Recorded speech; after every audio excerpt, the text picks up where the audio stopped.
Alors, tu as des grands projets de venir étudier au Canada, mais tu ne sais pas par où commencer avec toutes ces provinces? Tu ne sais pas où aller, tu as cherché partout et tu es toujours aussi perdu? Ça te parle? Oui, moi aussi. Eh bien, ne cherche plus, tu es au bon endroit. Prends une boisson, un carnet de notes et c'est parti, on y va! Quand j'ai déménagé au Canada, c'était la première fois que j'entendais parler de Prince Edward Island. Je n'avais aucune idée où commencer.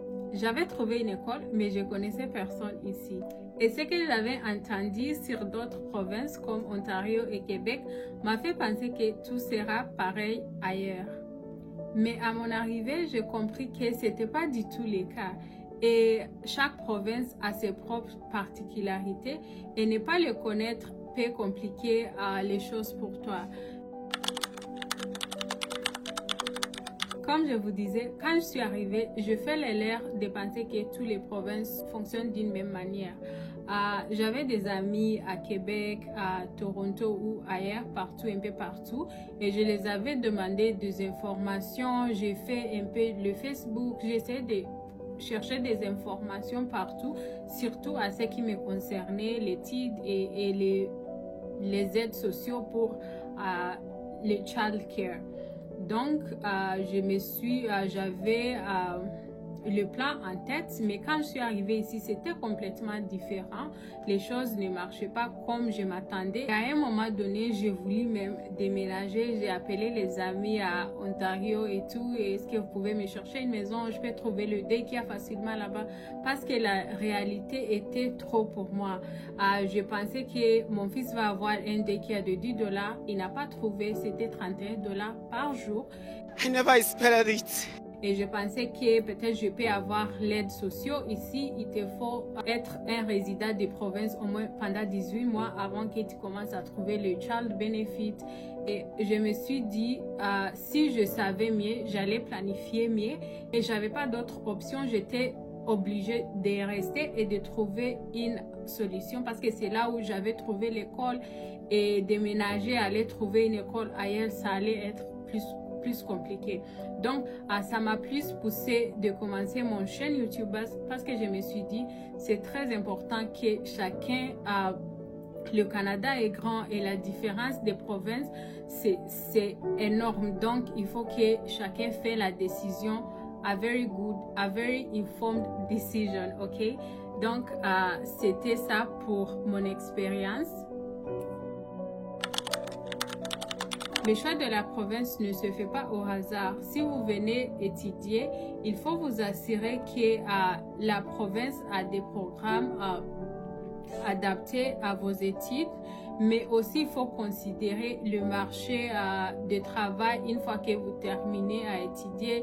Il faut considérer le nombre des instituts ou bien des collèges ou bien des universités dans les provinces que vous avez choisir, parce que ça va trop affecter votre chance d'avoir d'abord l'admission, ça va affecter votre chance d'avoir le travail. Par exemple, si c'est une province qui est vraiment saturée, c'est difficile d'avoir, c'est plus compétent d'avoir les admissions, c'est plus compétent d'avoir le travail. Donc, you have to be among the best of the best. Et pour avoir plus de chance, il faut aller dans des provinces où c'est pas saturé. Et puis aussi, comme je vous ai dit, il faut avoir en tête dès le départ l'entrée express et voir est-ce que si le programme que je vais faire dans cette province, est-ce que c'est un programme qu'ils ont besoin. Donc, ça va te donner plus de chances d'avoir l'express entry, d'avoir le travail dès que tu termines, ok? Certaines provinces offrent plus d'opportunités dans certains secteurs. Par exemple, si vous voulez faire la technologie, les provinces Ontario et Colombie-Britannique peuvent être le bon choix. Mais si vous voulez faire l'agriculture et les métiers manuels, les provinces comme Manitoba et Saskatchewan, c'est bien. Si vous êtes dans le secteur de fishing, des provinces comme Prince Edward Island, c'est bien pour vous. Et donc, tout ça là, il faut considérer, ça va vous guider. Et aussi, vous voyez, on a donné des provinces, on a donné 23 provinces francophones que vous pouvez appliquer. Donc, pour ne pas vous saturer avec beaucoup de travail, c'est mieux. It narrows down the number that you have. It narrows down the research that you're doing, ok?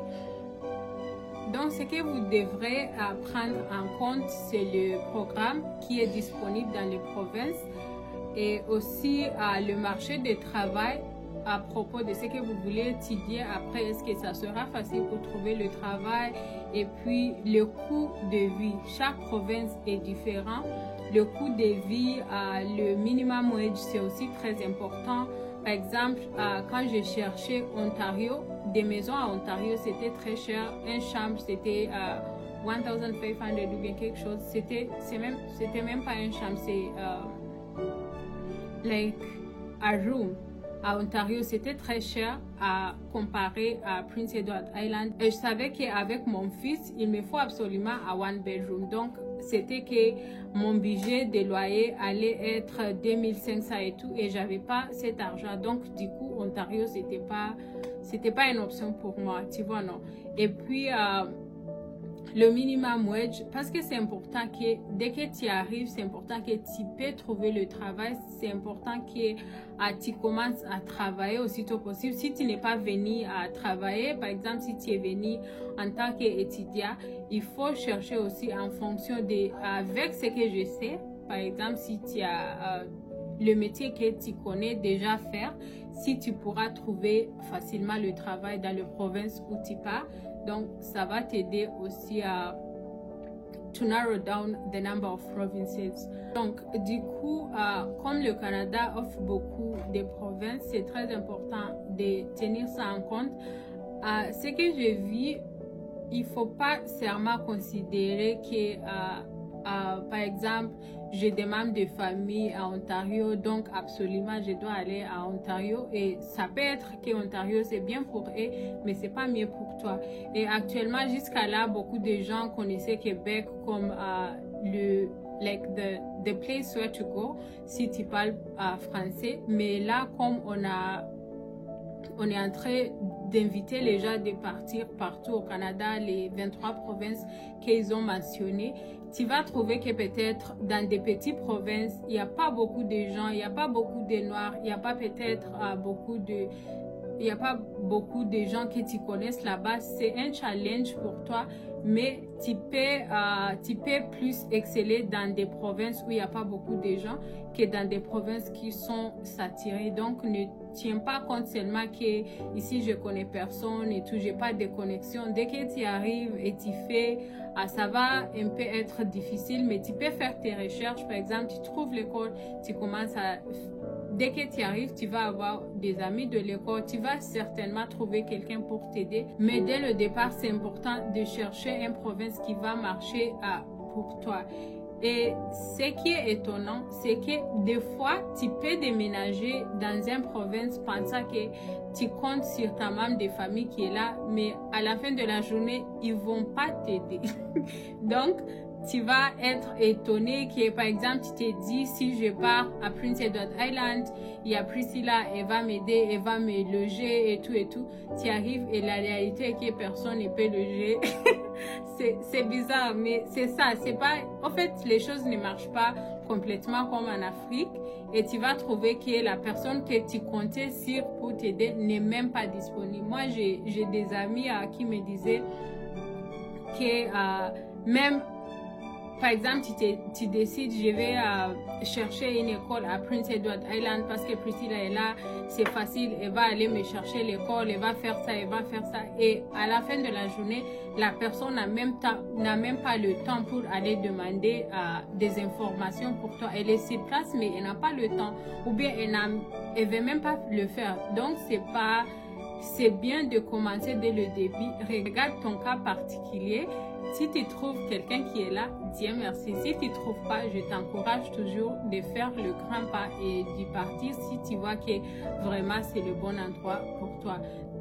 Ok, donc là, je vais laisser le lien pour les différentes provinces dans le description box, mais vous pouvez commencer à parcourir. Si tu vois une province qui peut marcher pour toi, tu écris ça sur la liste et puis après tu vas aller, tu cherches les écoles dans les provinces, tu cherches le travail dans les provinces et tout. Donc c'est là où on doit commencer. J'espère que cette vidéo a apporté de l'information que vous avez besoin. Et si vous avez toujours des questions, n'hésitez pas à écrire sur les commentaires.